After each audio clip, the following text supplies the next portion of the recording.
In the annals of American history, few names shone as brightly as Charles Lindbergh, an aviator, a hero, the first to conquer the Atlantic solo. He and his wife, Anne Morrow Lindbergh, were the nation's sweethearts. Their son, Charles Jr., a prince in this new American royalty.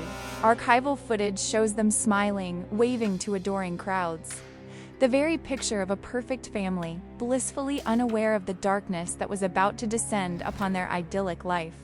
This was a time of innocence. A time before their name would become synonymous with a crime that would horrify a nation and be forever etched in its memory. The idol was shattered on the dark, stormy night of March 1, 1932. At their secluded estate in Hopewell, New Jersey, a profound silence replaced the familiar sounds of a happy home. The crib of 20-month-old Charles Jr. was found chillingly empty, a muddy footprint staining the floor nearby. Left on the windowsill was a crudely written ransom note, demanding $50,000 for the child's safe return. The letter, riddled with grammatical errors, was the first clue in a mystery that would captivate and terrify the entire country. The American dream had become a living nightmare. What followed was one of the largest manhunts in American history. The kidnapping became an immediate media sensation, with frantic newspaper headlines screaming for justice and offering speculative theories. An army of law enforcement and volunteers scoured the dense woods surrounding the Lindbergh home, searching for any trace of the child or his abductor.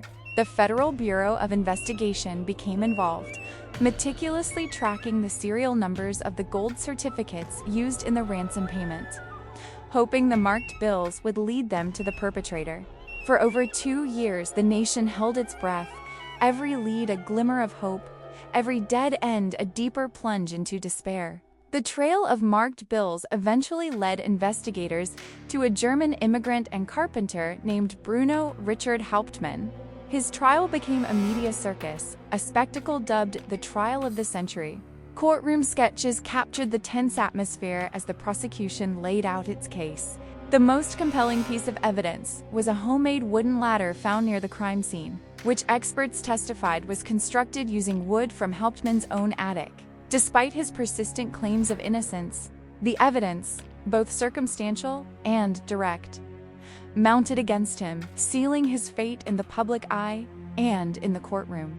Though a verdict was reached and a man was executed, the case left an indelible scar on the American psyche.